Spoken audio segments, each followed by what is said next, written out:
Good morning. बात कर रहे थे श्वसन की।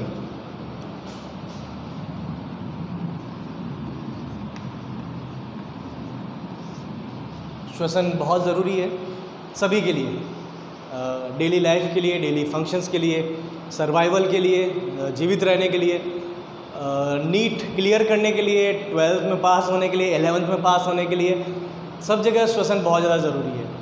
तो बात करें श्वसन की।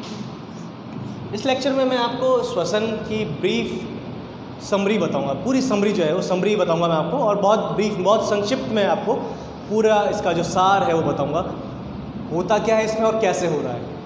ये इंपॉर्टेंट लेक्चर है।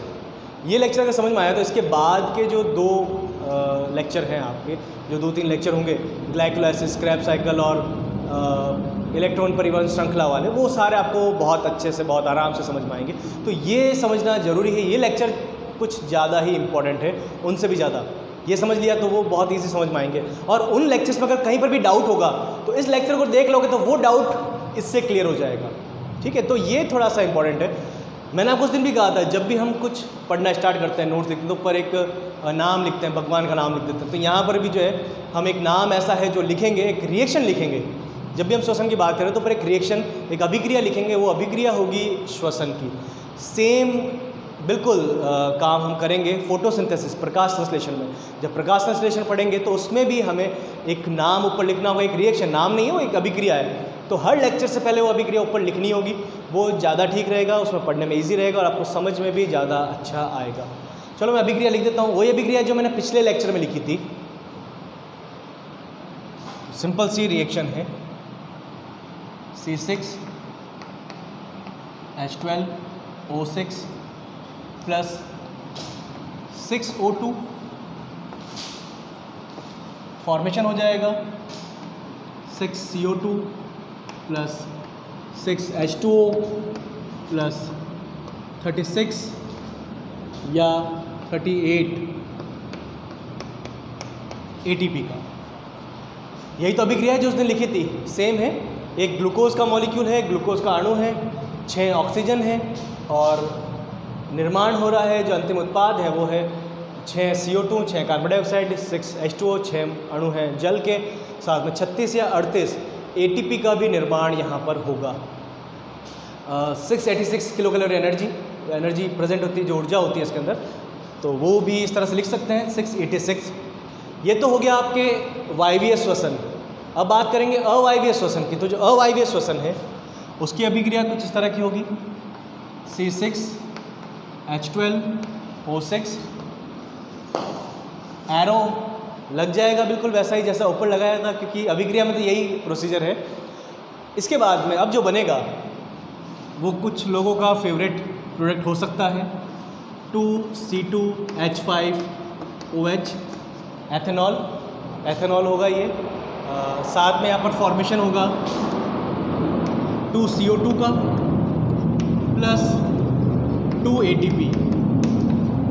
तो यहाँ पर 2C2H5OH, 2CO2 और 2 ATP का भी फॉर्मेशन होगा। तो इस तरह से ये आपके अवायवीय श्वसन, और ऊपर वाली जो अभिक्रिया है वो वायवीय श्वसन की है। अब मैंने कहा आपको आज का जो लेक्चर है वो इम्पॉर्टेंट है। इम्पॉर्टेंट क्यों? क्योंकि मैं तीनों चीज़ें बताऊंगा, ग्लाइकोलाइसिस, क्रैब्स साइकिल और ETS। ये तीनों का जो सार है वो यहाँ पर डिस्कस करेंगे। सबसे पहले बात करते हैं ग्लाइकोलाइसिस की।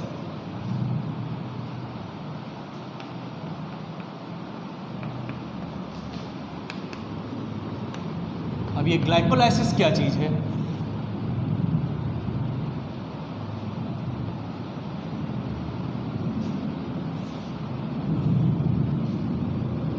तो जब बात करेंगे ग्लाइकोलाइसिस की, तो ग्लाइकोलाइसिस के अंदर सबसे पहले तो ये होता कहाँ पर है? ग्लाइकोलाइसिस होता है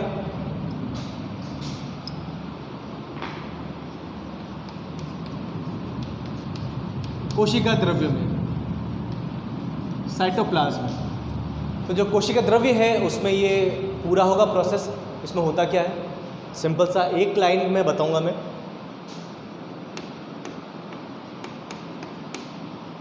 ग्लूकोज से निर्माण होता है पायरुविक अम्ल का या पायरुवेट का, ठीक है। तो हम ग्लूकोज को पायरुवेट में कन्वर्ट कर रहे हैं। कितने हैं ये?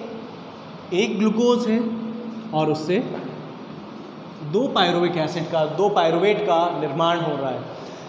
यहाँ पर सिंपल सी चीज़ आप ये ध्यान रखें, जो ग्लूकोज है वो एक 6 कार्बन का अणु है, 6 कार्बन मॉलिक्यूल है, बट जो पायरुवेट है वो 3 कार्बन के 2 मॉलिक्यूल हैं। तो हुआ क्या है, आपने ग्लाइकोलाइसिस में किया क्या है? ग्लाइकोलाइसिस का जो प्रोसेस है, इस प्रक्रम में आपने एक ग्लूकोज के अणु को तोड़ दिया है 2 पायरुविक अम्ल के अंदर। ग्लूकोज 6 कार्बन का था, पायरुविक अम्ल जो 2 है वो 3 कार्बन के हैं।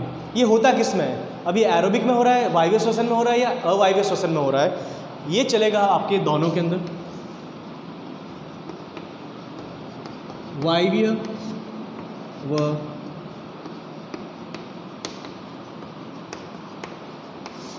अवायवीय श्वसन, दोनों में ये प्रोसेस होगा। वायवीय में भी होता है, अवायवीय में भी होता है। तो इससे पता क्या चलता है कि यहाँ पर ऑक्सीजन की रिक्वायरमेंट नहीं है।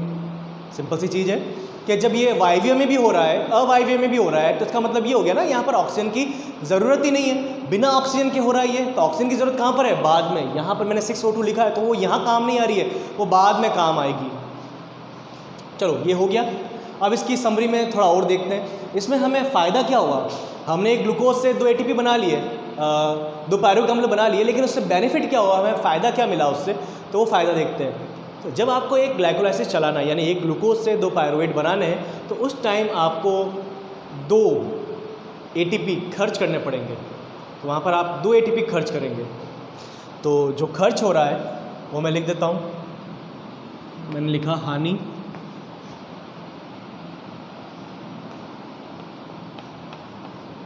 दो ATP की हो रही है, और लाभ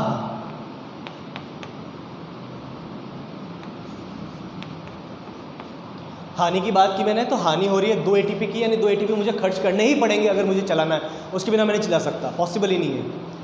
ये मैं नहीं चला रहा हूँ, मेरी बॉडी में चल रहा है, ठीक है। ये जो चल रहा है पूरा प्रोसेस ये अपनी बॉडी में चल रहा है, हमेशा चलता रहता है। जब तक अपन सर्वाइव कर रहे हैं, जिंदा हैं, तब तक ये चलता ही रहेगा हमेशा हमारी कोशिकाओं के अंदर। अब ये जो लाभ है, लाभ किसका हो रहा है? लाभ हो रहा है 4 ATP प्लस 2 NADH2। देखो जो ATP है, एडिनोसिन ट्राइफॉस्फेट, ATP ऊर्जा की मुद्रा है, ATP ऊर्जा की मुद्रा है। यानी अगर आपको कहीं पर भी बॉडी में एनर्जी ज़रूरत है, एनर्जी की रिक्वायरमेंट है, तो आपको ATP को तोड़ना पड़ेगा। ATP का ब्रेकडाउन होता है एडिनोसिन डाइफॉस्फेट में, ATP से ADP बनता है, उससे एक इनऑर्गेनिक फॉस्फेट अलग हो जाता है। मैं फिर अगले किसी लेक्चर में बताऊंगा आपको ये इनऑर्गेनिक फॉस्फेट का क्या कॉन्सेप्ट है। तो यहाँ पर 4 ATP बन रहे हैं और 2 NADH2 बन रहे हैं। सिंपल सी चीज़ है कि आपने अपने पापा से मांगे पैसे, रुपए मांगे आपने, बाहर आइसक्रीम वाला है, आपने कहा मुझे जो है 20 रुपये चाहिए, आइसक्रीम खानी है, 20 रुपये में शायद आ जाती है आइसक्रीम।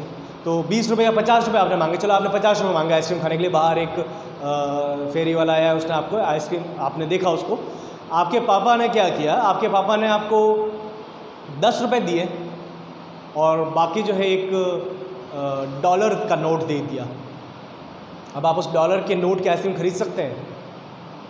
अब हो सकता है खरीद लें, लेकिन ये भी तो हो सकता है वो ठेले वाला जो अनपढ़ है उसको नहीं पता वो क्या $1 क्या होता है, क्या फ़ायदा क्या नुकसान इससे, तो वो आपको आइसक्रीम नहीं देगा, वो आपको भगा देगा, है ना। तो सिंपल सा, आपके पास में 10 रुपये हैं, आपके पास 50 रुपये से ज़्यादा है, लेकिन फिर भी काम नहीं आए। अब वो करना क्या पड़ेगा आपको? जो करेंसी चेंजिंग सेंटर होते हैं, जहाँ पर वो करेंसी को, मुद्रा को चेंज करते हैं, वहाँ जाकर उसको चेंज करवाना पड़ेगा, और चेंज करवाने के बाद में जब वो रुपीज़ मिलेंगे उसको आप खर्च कर सकते हो। तो आपको खर्च तो ATP करनी है, लेकिन यहाँ पर आपको एनर्जी की एक दूसरी मुद्रा भी मिल रही है, और वो है NADH2। तो NADH2 भी आपको मिलेगा यहाँ पर, और ये NADH2 भी ऊर्जा की मुद्रा है, लेकिन इसको आप खर्च नहीं कर सकते, इसको आपको चेंज करना पड़ेगा। तो यहाँ पर सिंपल सी बात की है, कितना हमें मिला है, हानि हुई है, और कितना हमें लाभ हुआ है। ये हानि तो नहीं है, लेकिन बस हम खर्च कर रहे हैं। तो अब शुद्ध लाभ कितना हो जाएगा? अगर मैं बात करूं शुद्ध लाभ की,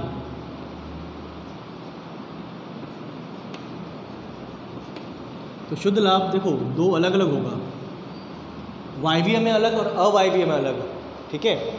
क्योंकि जो वायवीय है, वायवीय श्वसन के अंदर ये पूरा काउंट होगा। अवायवीय में इसको NADH2 को काउंट नहीं करेंगे, क्योंकि NADH2 को चेंज करने के लिए ले जाना पड़ता है माइटोकॉन्ड्रिया के अंदर, और बैक्टीरिया में माइटोकॉन्ड्रिया नहीं होता, तो ये वाला तो वैसे ही हट जाएगा। फिर से सुनो एक बार, वायवीय में क्या हो जाएगा, इसको पूरे को अपन यूज़ कर सकते हैं, ये पूरा यूज़ हो जाएगा है ना। जैसे NADH2 है, तो NADH2 से आपको टोटल जो मिलता है, जैसे एक NADH2 से आपको 3 ATP मिलते हैं, तो 2 NADH2 से कितने मिल जाएंगे, 6 मिल जाएंगे। तो 6 + 4 टोटल हो गया 10, 10 - 2, तो 10 - 2 अगर मैं करूँगा तो वो हो जाएगा 8। तो शुद्ध लाभ की अगर बात करूँगा मैं वायवीय के अंदर, तो वो हो जाएगा 10 - 2 = 8, 10 - 2 = 8। और अगर मैं बात करूँगा लाभ की अवायवीय श्वसन के अंदर,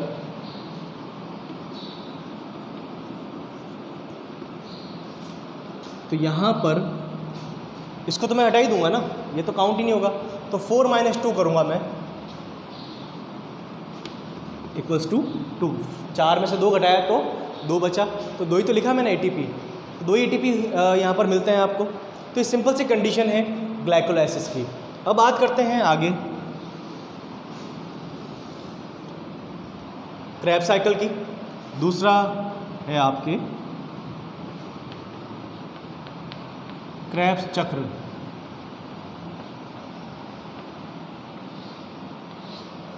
जब क्रेब्स चक्र की बात करें, ये होता कहाँ पर है, ये होगा आपके माइटोकॉन्ड्रिया के मैट्रिक्स में।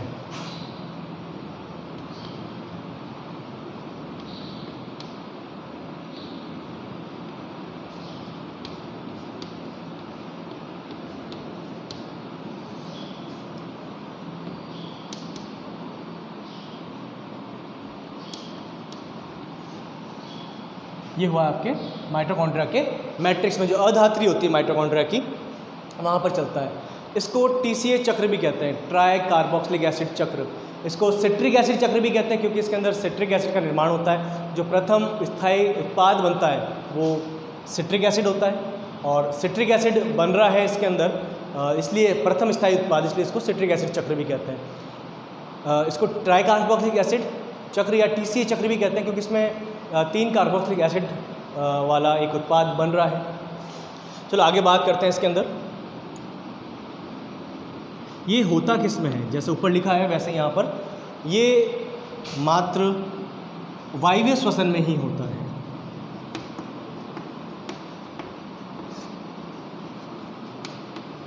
ये मात्र वायवीय श्वसन में ही होगा, ये अवायवीय श्वसन में नहीं होगा।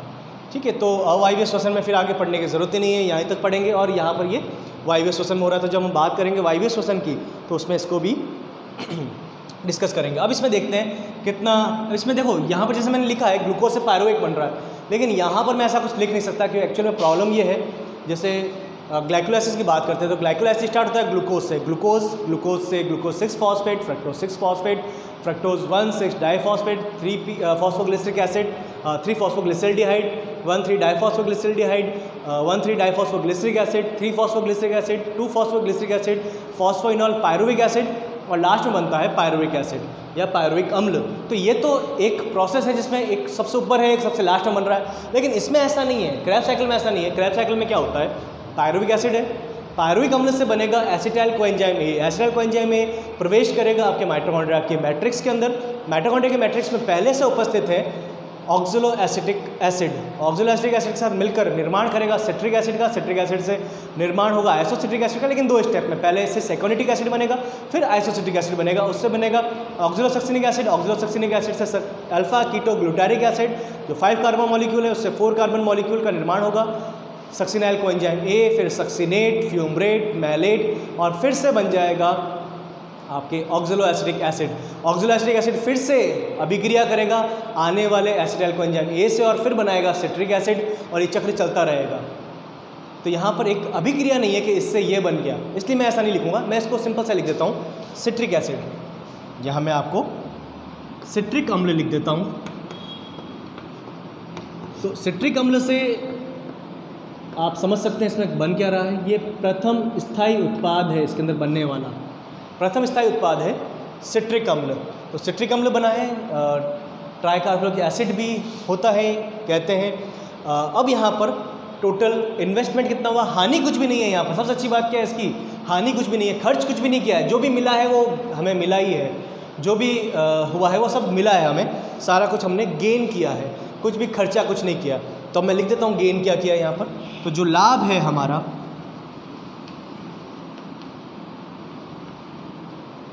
लाभ है सिंपल सा, थोड़ा ध्यान से देखना है इसे। लाभ के अंदर सबसे पहले मैं लिखूँगा 2 + 6, 2 + 6 NaDH2, 2 + 6, ये 2 + 6 क्यों लिखा है मैं बताऊँगा अभी थोड़ी देर बाद में। 2 + 6 NaDH2, कॉमा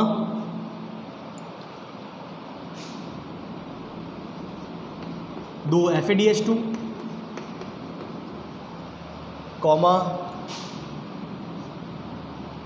2 GTP। ये सब ऊर्जा की मुद्रा है। GTP, FADH2, NaDH2, ये सब ऊर्जा की मुद्रा है। ऊर्जा की मुद्रा का मतलब जिसको आप खर्च करते हैं, जिससे आपको ऊर्जा मिलती है। लेकिन NaDH2, FADH2 का आपको कन्वर्ट करना पड़ेगा। GTP फिर भी कुछ जगह पर काम आ जाता है, लेकिन NaDH2, FADH2 का आपको कन्वर्ट करना पड़ेगा, उससे ATP लेनी पड़ेगी। कितनी मिलती है मैं लिख देता हूँ यहाँ पर, आपको याद रहेगा।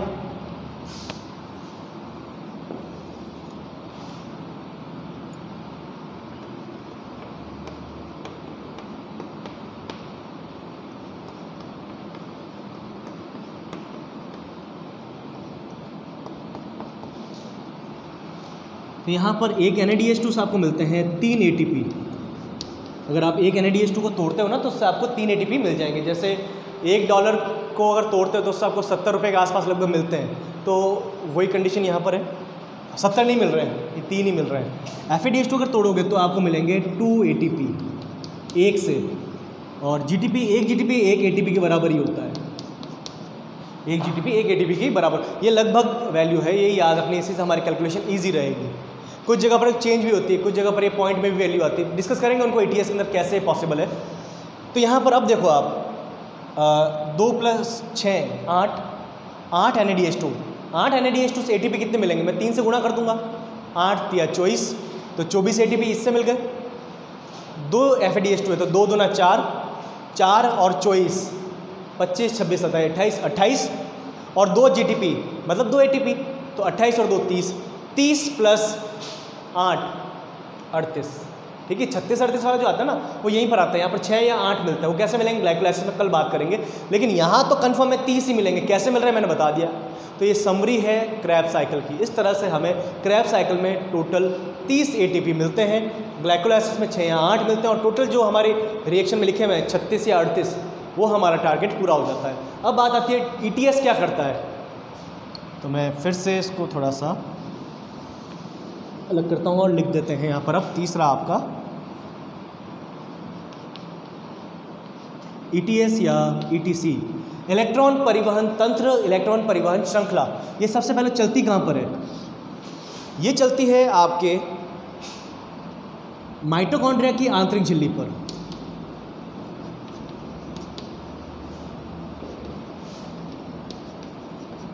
माइटोकॉन्ड्रिया की आंतरिक झिल्ली पर, तो जो माइटोकॉन्ड्रिया की आंतरिक झिल्ली है वहाँ पर ये चलेगी। दो membrane, double membrane bound cell organelle है, दोहरी झिल्ली युक्त कोशिकांग है माइटोकॉन्ड्रिया, इसमें एक बाहर वाली झिल्ली होती है, एक अंदर वाली झिल्ली होती है। तो आंतरिक झिल्ली जो है वहाँ पर ये प्रोसीजर, ये प्रक्रम चलेगा। अब इसमें होता क्या है, यहाँ बनता क्या, एक्चुअल में वो सारा मैं नहीं लिखूँगा, मैं सिंपल इतना बताऊँगा। ये एनर्जी करेंसी चेंजिंग सेंटर, जैसा अभी मैंने बताया, आपके फादर ने आपको डॉलर दिए हैं, आपके फादर ने आपको रुपीज़ दिए हैं, तो रुपीज़ तो आपके काम आ जाएंगे, लेकिन डॉलर को चेंज करवाना पड़ेगा ना। पॉन्ड दिए हैं, पॉन्ड को चेंज करवाना पड़ेगा।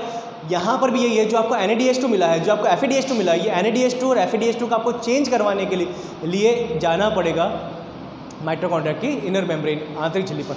वही तो है, माइटोकॉन्ड्रिया के मैट्रिक्स में तो हो रहा है ये सारा प्रोसेस। तो NaDH2 FADH2 सारा माइटोकॉन्ड्रिया के मैट्रिक्स में मिल रहा है, और वहीं पर ये चेंज हो जाएगा, और चेंज होने के बाद में आपको ATP मिल जाएंगे। एक चीज़ मैं और बता दूं, यहाँ मैंने जो 2 + 6 लिखा है, ये क्यों लिखा है, इसका कारण बता देता हूँ। अभी मैंने आपको क्रैब्स साइकिल बोल के बताया था। क्रैब्स साइकिल और ग्लाइकोलाइसिस के बीच में एक लिंक अभिक्रिया होती है, एक लिंक रिएक्शन होती है, एक योजक अभिक्रिया है। वो है जब हम, जैसे ही पायरुवेट बना ना, यहाँ पर पायरुविक अम्ल बना है,